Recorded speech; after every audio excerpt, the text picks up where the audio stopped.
Good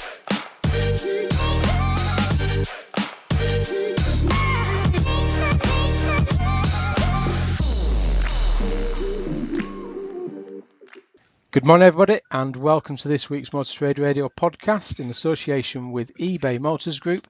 It is Saturday the 16th of May, and you're joined by myself, Philip Nothard.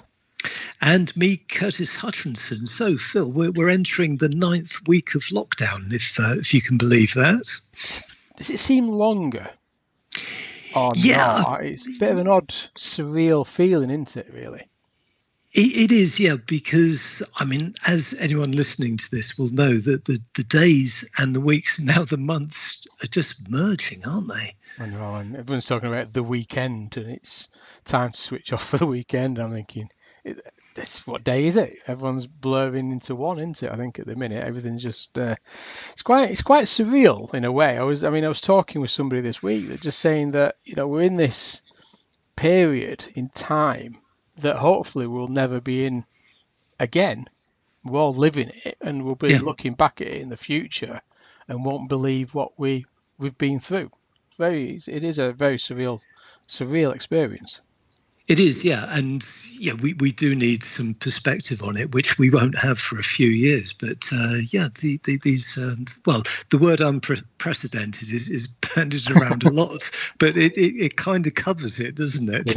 It is. I mean, we've had a brilliant interview this week as well, very insightful. We had our good friend David Billsborough on, who is the owner of Cheshire Cars and co-founder of the IMDA and treasurer of the IMDA, and he's been talking about some of the operating of a used car business during lockdown, and he also shared some of his thoughts around what he thought would happen once trading starts again, and his view on that sort of click and collect delivery service that he's been doing for 10 years now, hasn't he? Really? Yeah, I mean that is particularly interesting because over recent weeks we've covered a lot of companies going online, rolling out online car sales channels, but David set his up 10 years ago, which is just astonishing, and it's click and collect and click and deliver. So he talks about that and the challenges and opportunities really facing dealers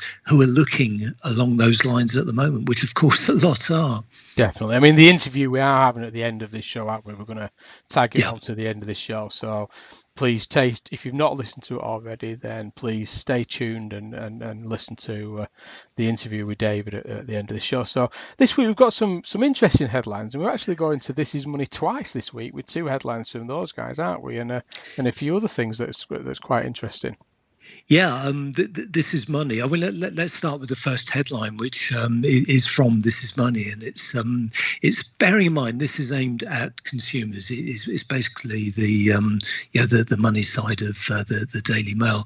So the headline is when can I buy a new car? Dealers with coronavirus measures in place can reopen from 1st of June, but buyers face delays for motors to be built.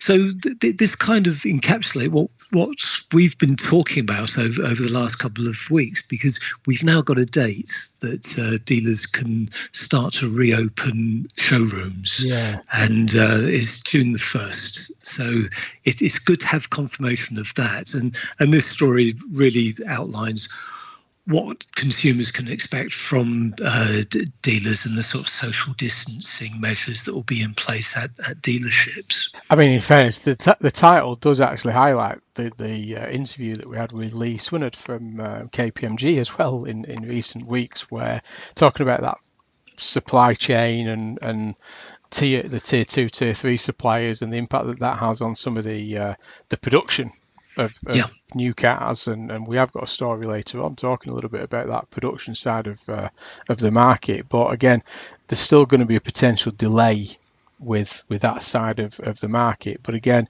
it's good news that there is a date, because obviously there was a lot of uncertainty of dates in time of when showrooms could reopen again and how they could operate. But the story is quite clear that that the 1st of June is the date that's been given, but there will be random checks in place to ensure that they are adhering to the guidelines, aren't there? Yes, yeah, I thought it was a particularly interesting aspect of the story, that there will be these random checks carried out in showrooms over the coming weeks and months.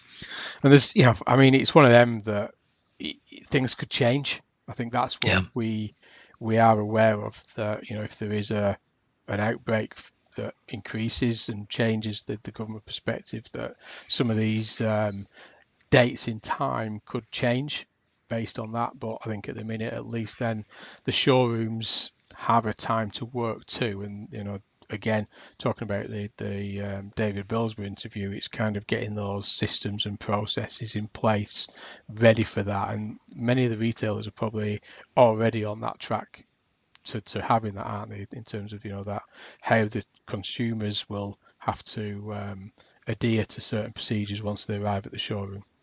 Yeah, and there's been a lot of postings on social media over the last 2 or 3 weeks where showrooms, you can see the tape going down on the floor showing the distance that customers need to keep from sales staff, and screens going in front of desks. So that's all happening now. So I'm sure a lot of listeners today would have been busy over recent days. Yeah.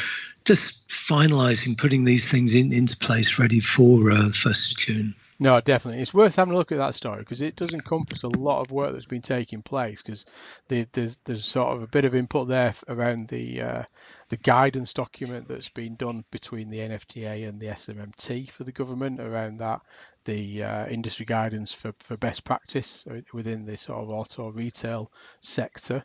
There's reference there to a story that we're going to talk about later on around that used car transaction. So it's quite an in-depth view of the market that this week from This Is Money. Yeah, it's very detailed, and leaving on a positive note with it, it does say experts expect June to be a busy month for dealers due to pent-up demand. Yeah. We'll be covering more on that pent-up demand, I suspect.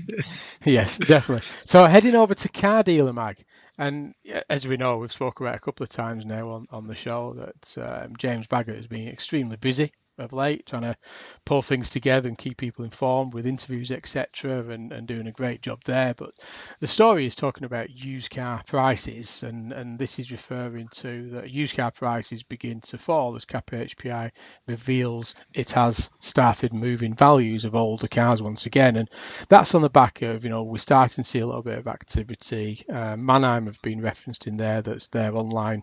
They've had some online sales start to happen, which have had a good uptake, positive response and appetite from there. But CAP-HPI have said that now they're starting to see some data come through, that they are starting to make some movements after they made the decision on the 23rd of March to freeze values until activity started again. But they are looking at moving vehicles that are 5-year-old plus up to 20 years. So they're obviously very conscious not to impact the market too heavily, and really watching that data as it comes through at the minute.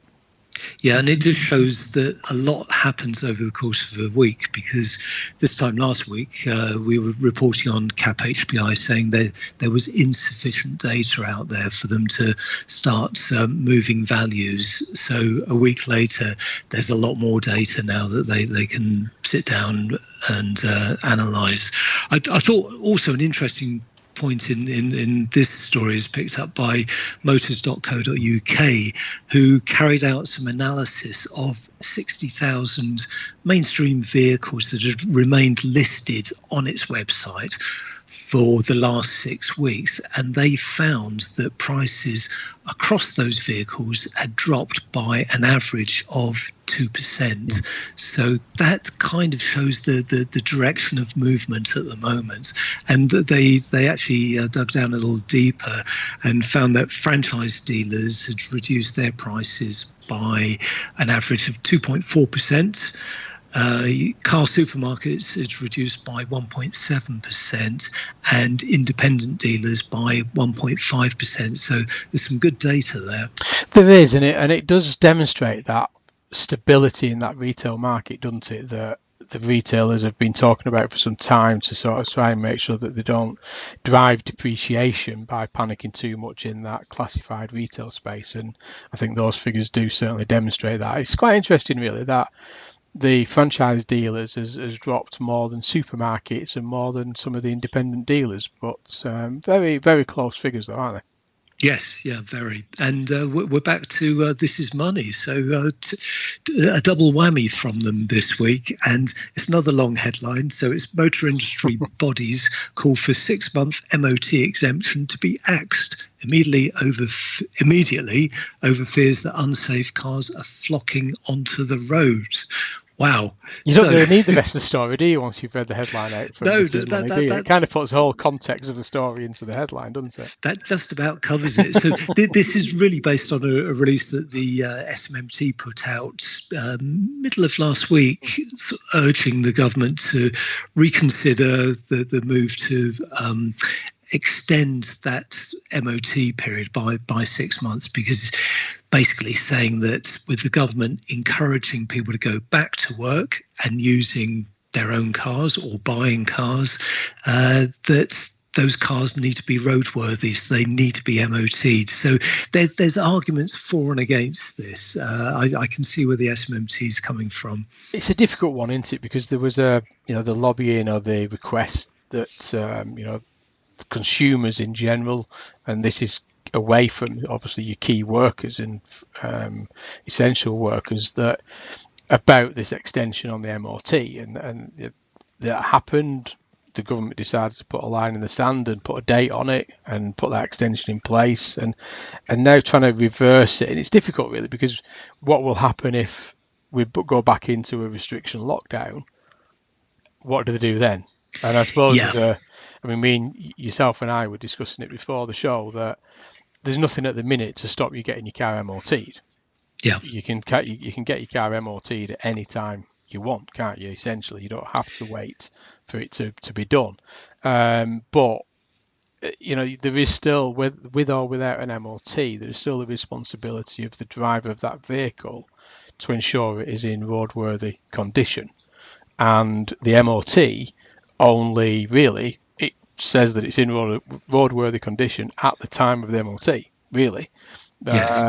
So I don't know. It's a difficult one, this one. That part of this says that if they do release it, bring it forward to the 1st of June, so it comes in line with the rest of the showrooms opening, etc., then is that where we can start to stimulate the activity within the aftermarket? Is a strong argument for this, in fairness.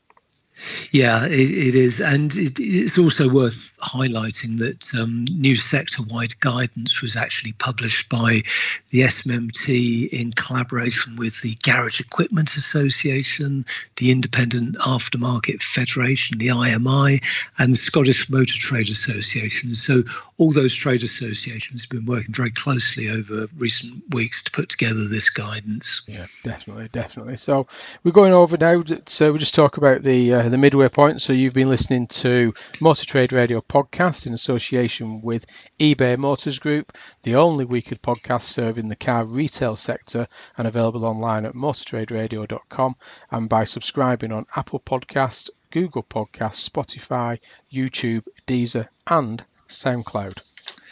So our next story comes from AM Online, and the headline is PSA Group confirms government talks over car scrappage scheme. So we've been talking about this for the last 3 or 4 weeks. There's been mutterings about a scrappage scheme, but this story is particularly interesting because it has Alison Jones, who's the managing director of PSA Group in the UK, confirming, it was actually on an interview on Newsnight, that the industry is in talks with the government about a CO2-based scrappage scheme. So no big surprise there, but welcome confirmation that these talks have started. Yeah, because there's been early rumours, hasn't there, that there was sort of a view that would the government introduce a scrappage scheme? Would they do something with VAT to stimulate the economy? And whether, if they did bring a scrappage scheme in, can the government afford it? Is one of the questions, I suppose, in one way. Can the manufacturers afford it? And will it have a green agenda attached to it? So, I mean, it's good that Alison has had that confirmation, and like I say, being on the BBC Newsnight is fairly public, should we say, that they are in talks, which is positive news. So hopefully at the back end of this, once the government changes direction to look at business recovery, then hopefully that is part of what will happen and gets the new and used car market moving again at a faster rate. Yeah, and she does actually say that if a scrappage scheme does come into place, and certainly the discussions at the moment would see costs equally shared between the industry and the government. So whether or not the government's got any money left in its in its kitty remains to be seen. But they are working together on this one. Yeah, and she's been fairly straight, because she talks about obviously the economy, and that she's talking about, in reality, with all the variables going on in the economic environment, they don't expect to see a comeback until Q4 of this year, or maybe Q1 of next year. So there's no immediate fix, is there, to what's happening now? I think they're taking a fairly pragmatic view that, with 1st of June is a date in time that hopefully will continue, and then after that it's working the way back to some kind of normality or new norm. And when we'll start to see activity return again. Yeah, I mean, it's almost as though the clock is being reset on the 1st of June. So let's see what happens after that. We have got some good news in the next story, though, from we have, yeah. FT. So heading over to the Financial Times there, and we've talked about Nissan and Renault quite a bit recently on the podcast, and this is great news because a lot of conversations taking place, obviously all the way through Brexit, weren't there, around the Sunderland plant for Renault Nissan, and what would happen with that after Brexit. Then obviously the impact of COVID-19, what that would have on it. But they have said that the Nissan are in talks to build the Renault models at the Sunderland plant, which is great news, bringing that from Spain into the UK. Yeah, and the models in question are the Renault Kadjar and Captur.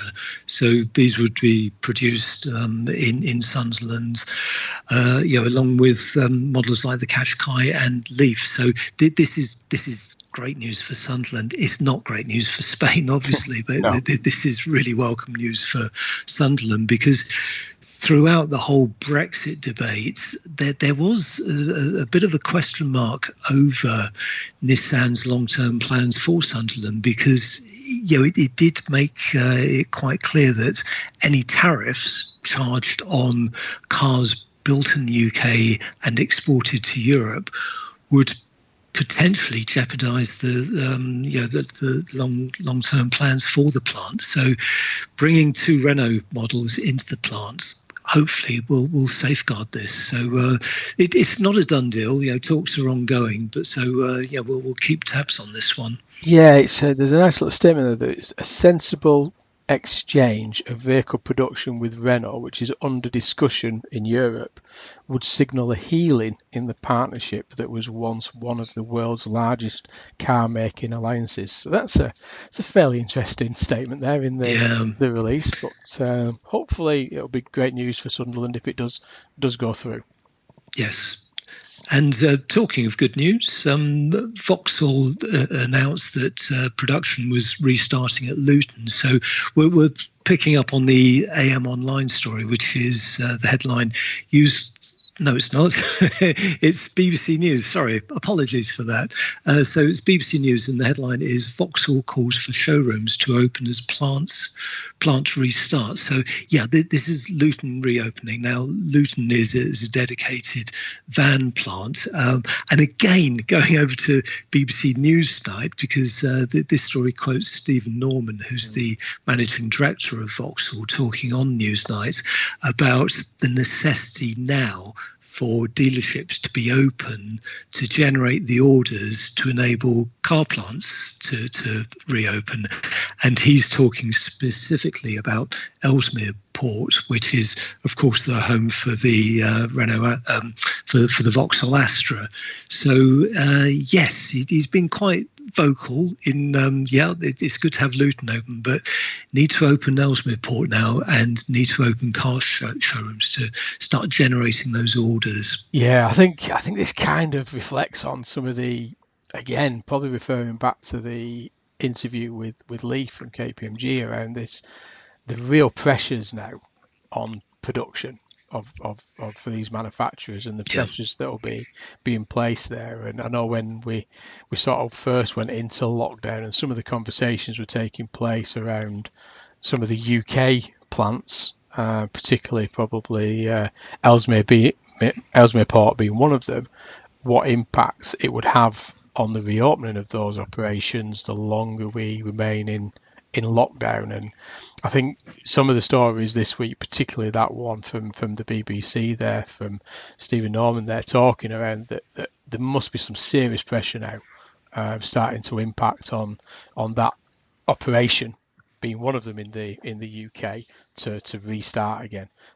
Because even once they restart, the efficiencies will be reduced, the productivity will be reduced. They've got all the constraints around social distancing for the employees, the challenges faced around productivity and the supply through the supply chain, which Lee mentioned on that interview. And it isn't going to be a open the doors and back to some kind of normality. It will take time, and I think that's where these guys are now sort of trying to be a little bit more vocal, that the sooner we restart, the sooner we can get some kind of activity going, just to start stimulating the market a little bit.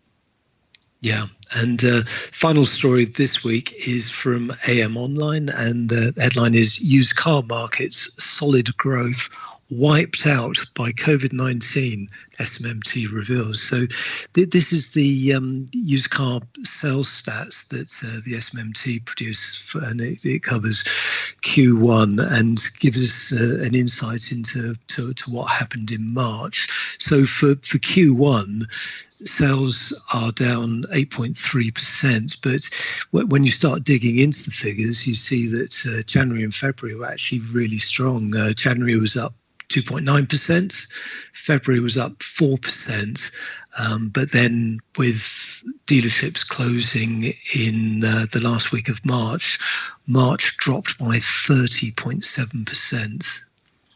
Yeah, and I think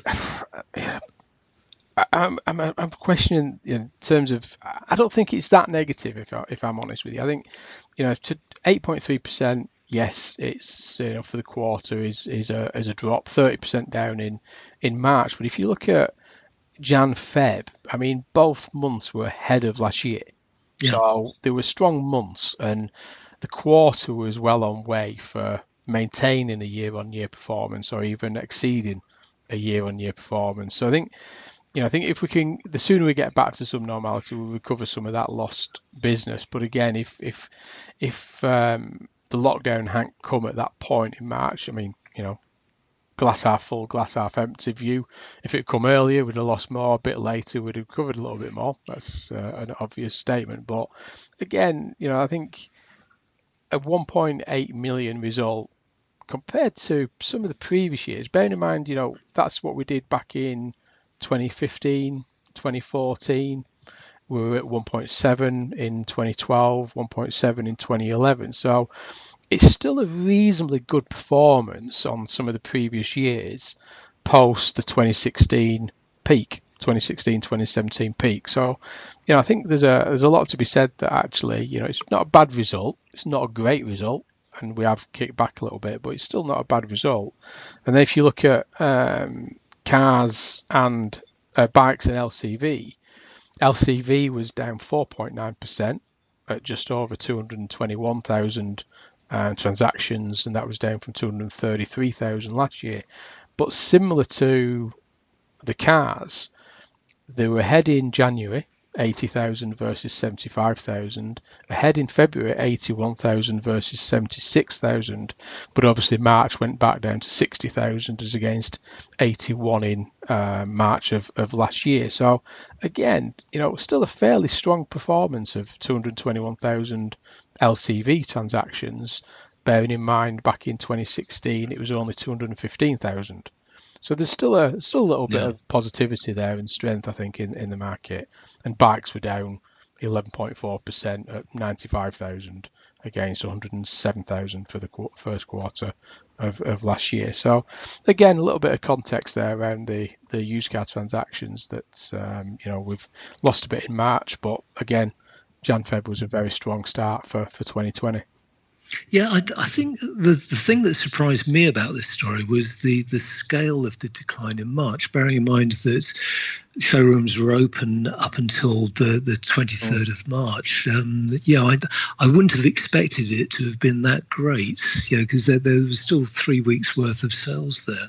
It would be. I mean, that's the thing, isn't it? I think how many vehicles were waiting to either come in part exchange? Yeah, you would have transacted in that last 10 days of the month, 8 to 10 days of the month, and how many that were already sat there ready to be delivered that didn't happen. So again, these transactions are about change of ownership at the DVLA, so it's not based on sales invoicing, it is based on DVLA's catching of the change of ownership. So whether there's something there or not, I'm not 100% sure, but like you say, I think the 8.3 felt about right, and then you hear the 30% just for March in isolation, and trying to put that into the figures, it's like you say, it's not like new cars, is it, where there's a lot of last minute registrations.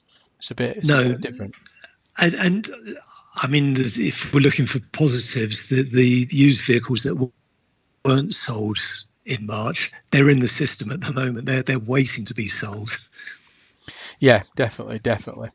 So that's really it this week. There's quite a few stories and many more that we could have picked on, but it was great to head over to This Is Money for a couple of their stories, and let's say worth having a look at because they are quite comprehensive stories that they've published this time. Yeah, so many thanks for listening. You've been listening to the Motor Trade Radio podcast, brought to you in association with eBay Motors Group. Many thanks for listening. Do join Philip and I again next weekend, and look out for the latest in our series of special interviews with industry leaders over the course of the week. We're actually planning a big one this week, so do look out for that one. Next up is a special interview we recorded this week with David Billsborough, owner of Cheshire Cars and one of the co-founders of the IMDA. And he's talking about running a successful click and collect operation, the challenges facing independents during the lockdown, and opportunities for used cars as sites start to reopen next month. So until next time, stay safe, and it's goodbye from me. And it's goodbye from him. Hello and welcome from me, Philip Nothard and Curtis Hutchinson, to this week's Motor Trade Radio podcast, brought to you in association with eBay Motors Group. Many thanks again for joining us in this 9th in a series of special interviews themed around sharing best practices as car retailers manage their way through COVID-19 crisis.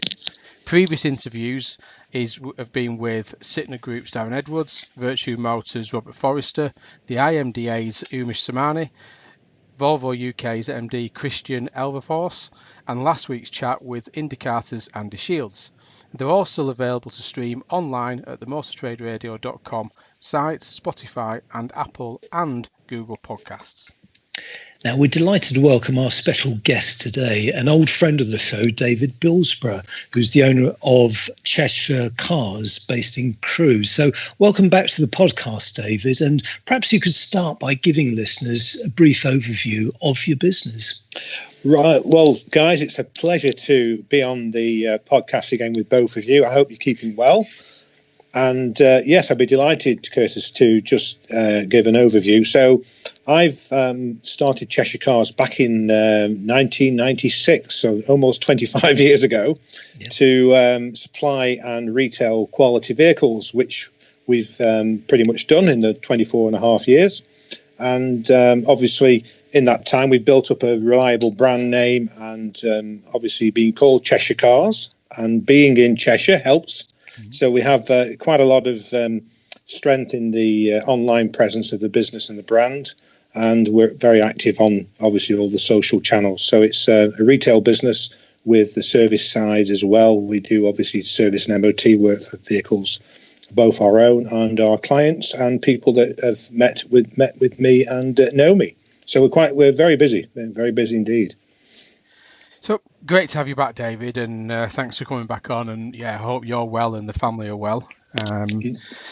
I mean, really, it feels like it's forever, but we are now in the 8th week of a lockdown, and it seems that there's a lot going on, a lot of information coming out from the government on a regular basis that everybody's trying to digest and understand what it means for them, and particularly looking at it from a car retailer perspective, it's not as simple as that, because it means different things for different parts of the retailers. And can you tell us how this has impacted you and your business on a day-to-day perspective?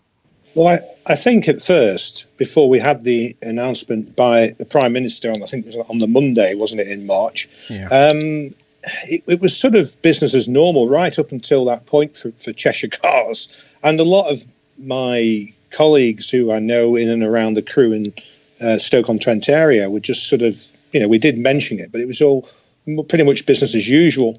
But then I think as we approached, which was the Monday, we sort of thought, no, this is going to start to become a bit of an issue. And we actually lost a deal that we'd signed up the week before through the impending possible lockdown. The clients who purchased a car pulled out of the sale. So at that point then it really began to hit home that we may be in for quite a trying time. And I think initially it was an incredibly trying time. We watched the Google analytics falling away, from some 70,000 interactions down to about 14,000. So there was a lot less traffic.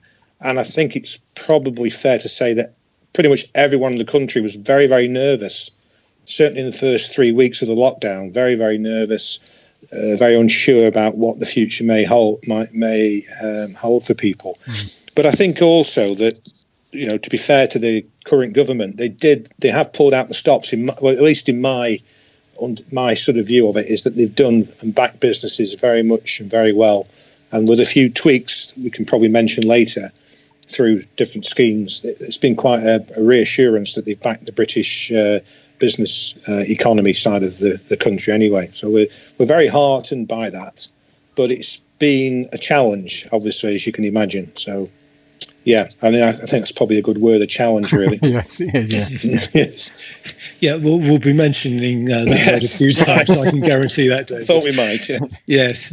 Now, everyone's talking about click and collect at the moment, but you've actually been successfully operating a click and collect service for several years now.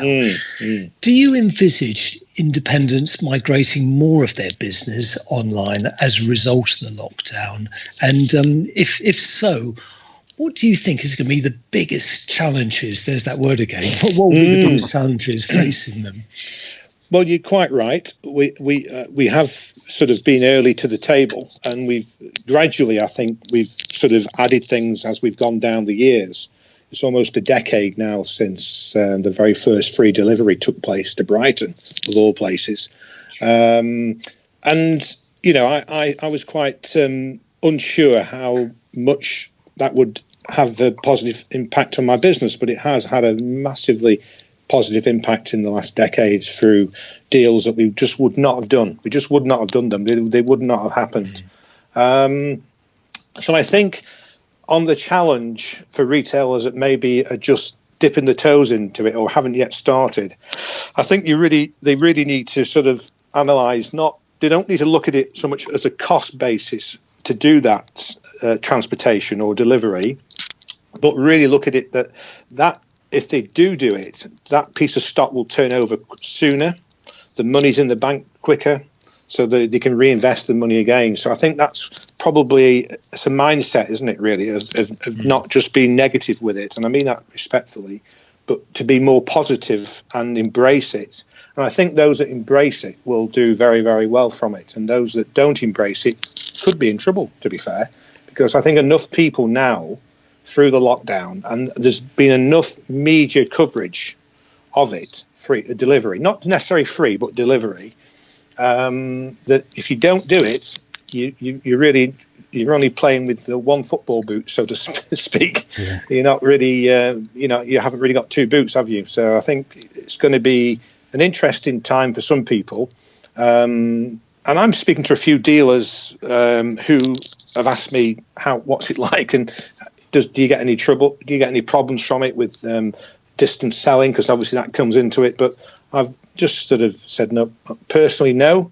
But there is a system that you need to adapt into your business to ensure that you don't get the problems, that the cars leaves the premises in great condition. And I think, and again, I mean it respectfully, if people don't prepare the cars quite well enough, then there could be a few problems, yeah. But I think those that prep them properly and are upfront with the descriptions and offer, video as well to go with the potential free delivery.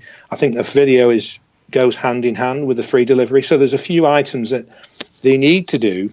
They need to adapt to do the videos and also customer reviews. People read the reviews and, obviously gain confidence or not from the reviews. So there's a lot to take in, but I'm sure that they, as motor traders do, we've risen to challenges in the past, and I'm sure more will rise to this new challenge as we go forward.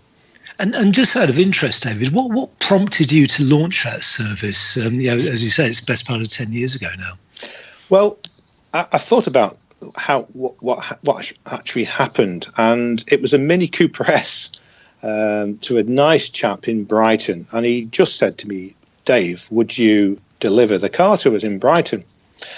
And I thought, well, it's a basic car, but this guy is obviously interested in buying the car and he wants to deliver it to Brighton. I'll do it. So that's what I did. I did it, and I've never looked back. So a few minutes ago, I mentioned about dealers thinking, what's the cost going to be? I can't afford a day out of the office or a day out of the garage. But we turned the car over within days. It was gone, money in the bank, and we reinvested the money into some other stock.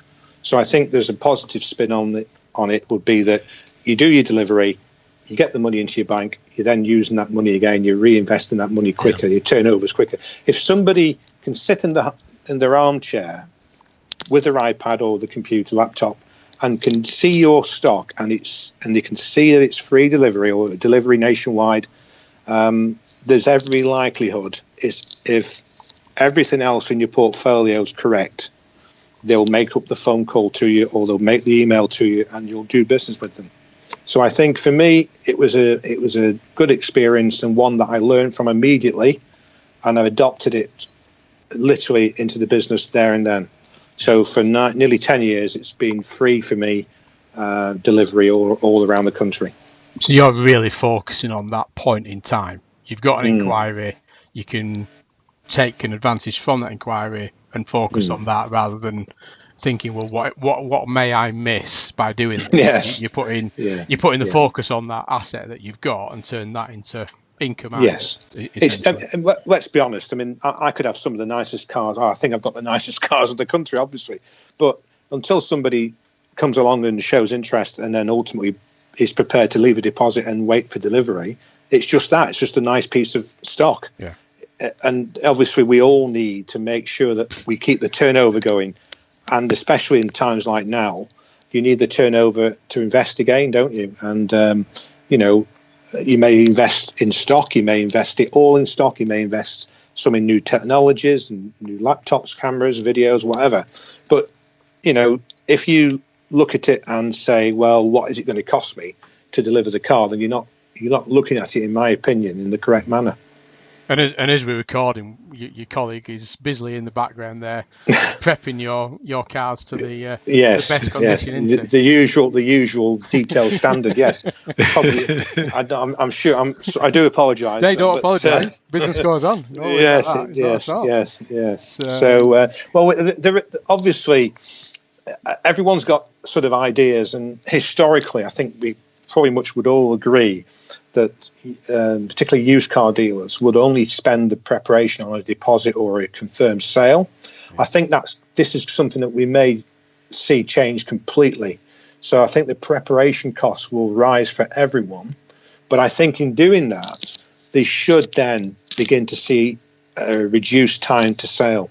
Yeah. So I think that's personally what I do. I prep everything. And today I've been to the workshop with an Audi. It's just come in yesterday. The noise you might be able to hear is a car that arrived in this morning from Click and Collect.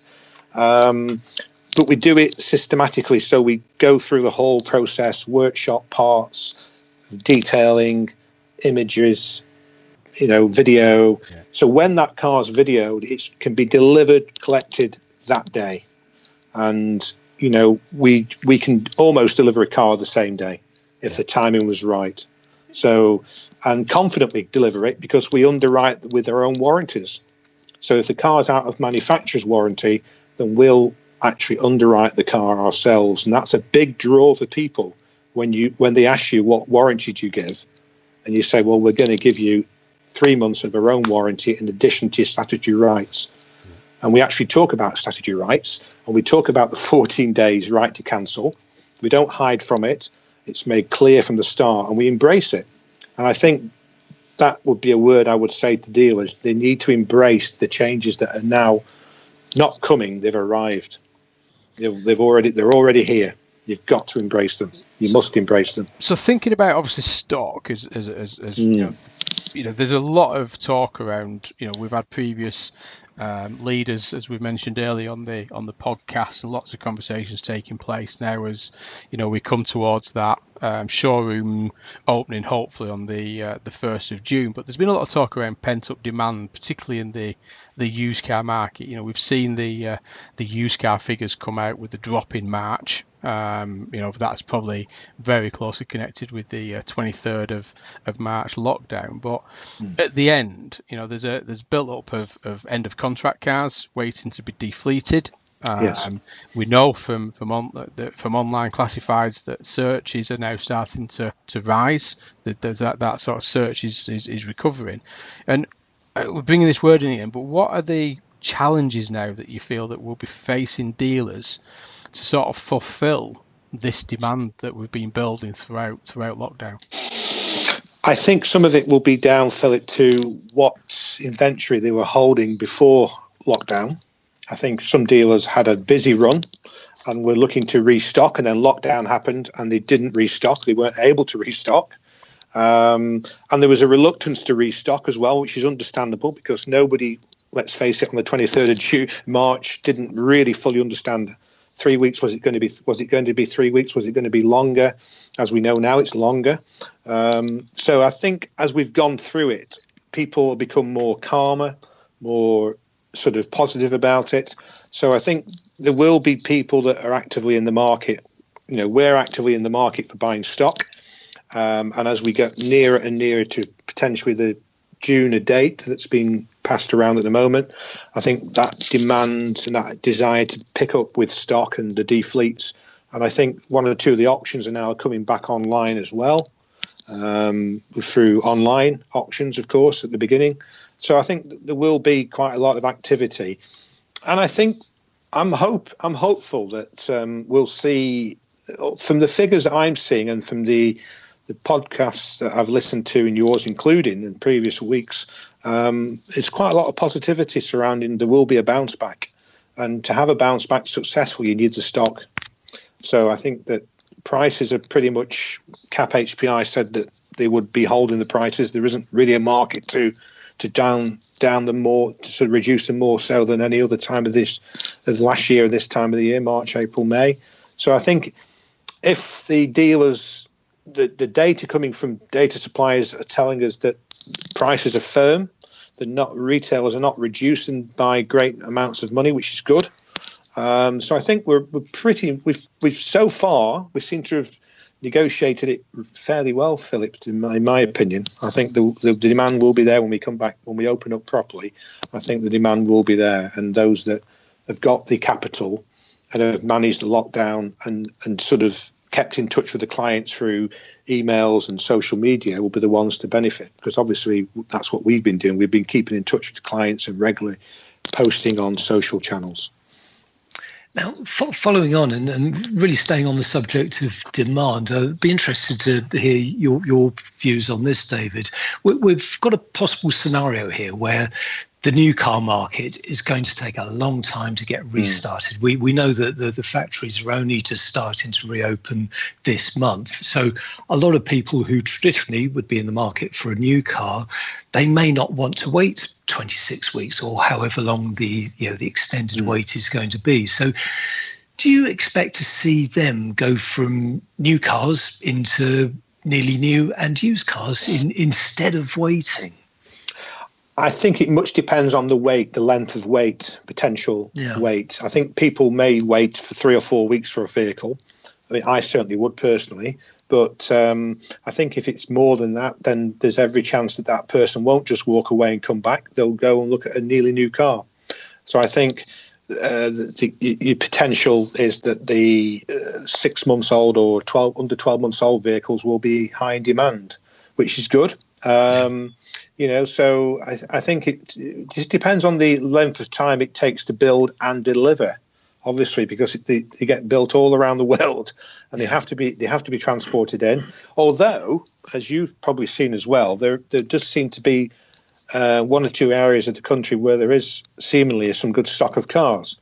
Now, obviously, some of those will be sold already prior to the lockdown, but there could be, a little bit, I don't know percentage terms, but there could be some encouragement to the new car dealers there that they have got ready built stock that isn't sold. But I've not been in the new car market for a long, long time, so I don't quite know if they really are building to order. I don't know.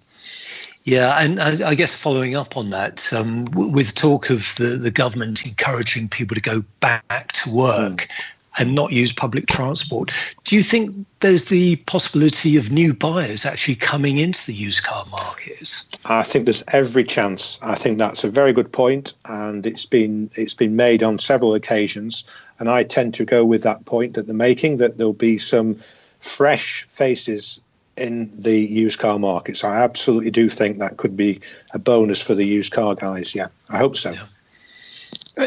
I mean, you've touched on obviously about the values, and obviously the guides have taken a fairly pragmatic view of freezing the values, and we know in the recent days, not weeks really, that some of them have started activity again. CAP HPI being one of them, looking at sort of the 5-year-old plus vehicles initially because of the volumes and things like that. But on the back of this, and thinking of yourself here and independent dealers, and are you going to start to think about profile of vehicles that you may purchase? We've been on this trajectory of EV and alternative fuel. Is that something that delay slightly as an impact of COVID-19? And there's other talks around that, lower price vehicles and smaller vehicles. Are you considering all this in terms of your stock profile and what product you're going to look for? Are you just purely looking at what has got a profit opportunity for you? I think this is so interesting because every one of us has different sort of views on this. But for me, I don't really see my stock profile changing very much at all, because I've had a few years obviously trying to find out what ideally I would like to, what would be best for my business. And for my business, it's best for the vehicle that's between 1 and 4 years of age, with average to low mileage. Because obviously doing a lot of distance selling of cars, and obviously I want to try and protect the customer, the client who buys the car, and the business. And so my interpretation is to buy the lowest mileage, the newest car with the most specification. And I'm not sort of saying that I will only buy Mercedes, Audi, BMW, but they tend to be a profile of car that historically offers the customer the desirability factor from a client's point of view is very high. So they want to own a BMW model as opposed to maybe a top of the range Ford model or a Vauxhall model. That obviously, so my profile will be pretty much between 1 and 4 years of age, with low mileage and with full service history. And I think that's something that gives me no problems whatsoever. I can't remember the last time. I don't want to say this on the air, but the last time we had a major issue, it must. You said it. I know. Did I say that? Did I really say that? Oh no. So I think that some people will say, some people that are in the people that are in the sub £5,000 market are probably going to do really well.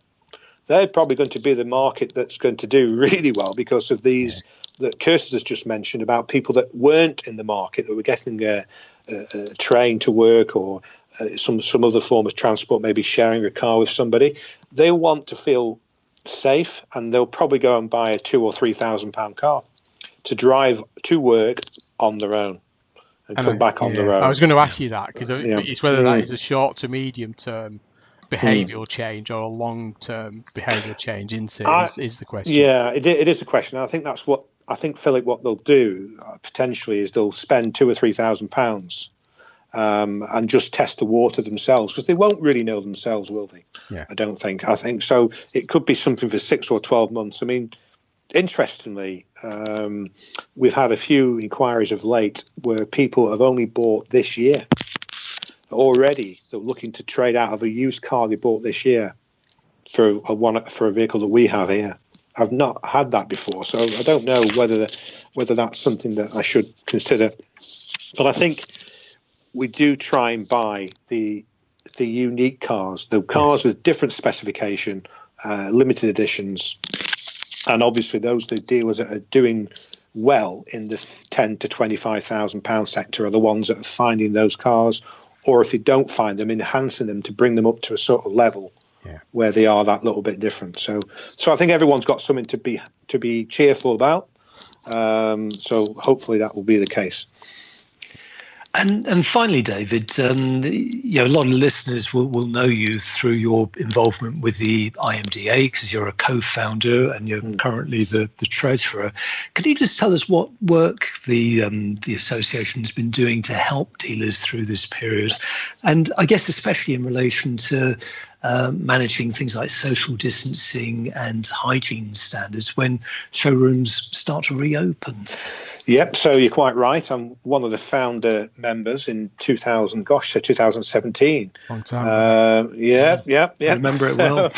Yes, I think, Curtis, you were very, very supportive of that, so thank you for that. And in the early days, thank you very much. But that's, of course, the Independent Motor Dealers Association, if I can get the full plug in. And thank you.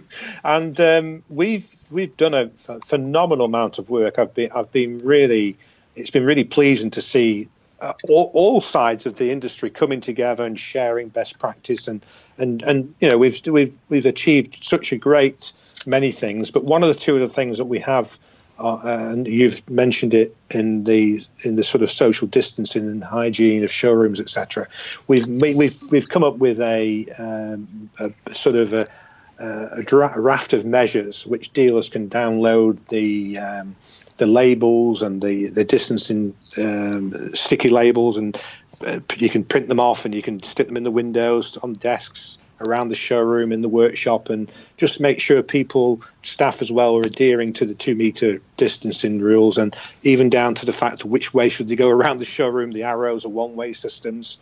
And then we've produced quite a lot of data around, good practice, resilience, being prepared.